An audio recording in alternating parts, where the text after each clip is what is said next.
L'OTAN, multinationale de la défense. Le contentieux sur le montant des dépenses militaires des membres de l'OTAN dominera le sommet de l'Alliance à Bruxelles, les 11 et 12 juillet 2018. Ludovic Marin, Pool via Reuters. La question du partage du fardeau n'est pas nouvelle à l'OTAN.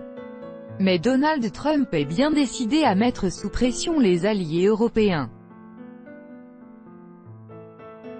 Selon les chiffres fournis par l'Alliance Atlantique, les États-Unis totalisent 70% des dépenses militaires de l'OTAN en 2017, soit 686 milliards de dollars sur les 957 milliards déboursés par les 29 pays membres. En principe, chaque pays de l'OTAN participe en fonction de ses ressources, de sa taille et de son économie à la défense collective de l'Alliance.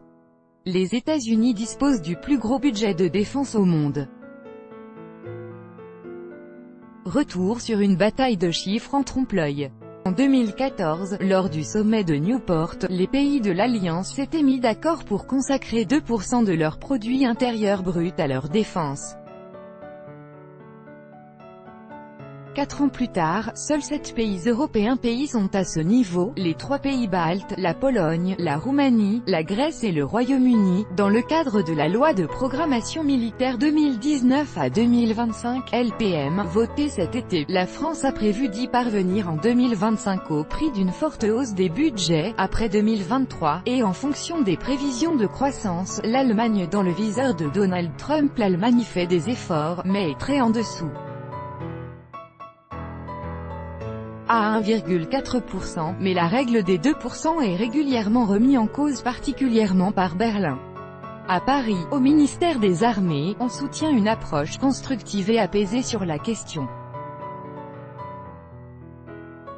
En effet, l'Allemagne a le plus gros produit intérieur brut, PIB, d'Europe, donc tout en étant en dessous des critères de l'OTAN. Berlin consacrera 43 milliards d'euros à sa défense en 2019, ce qui classe l'Allemagne au 3e rang des budgets d'Europe occidentale.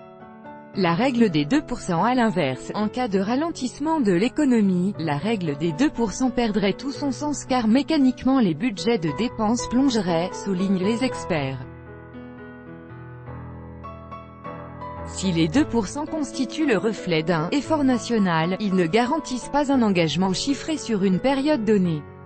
Enfin 2%, pourquoi faire? La France et le Canada sont en dessous, respectivement 1,8% et 0,9% du PIB, mais ces deux pays ont activement participé à la sécurité collective de l'Alliance à travers leur mission de l'OTAN, ISAF, ou dans la lutte contre le terrorisme au Sahel, fait-on remarquer dans l'entourage de la ministre Florence Parly. Quand l'Europe achète américain. Dernier point, la règle impose de consacrer 20% des crédits de défense à l'achat d'équipements, or environ 35% des armes achetées sur le vieux continent sortent des usines américaines. L'OTAN est donc aussi une bonne affaire pour l'industrie de défense des États-Unis.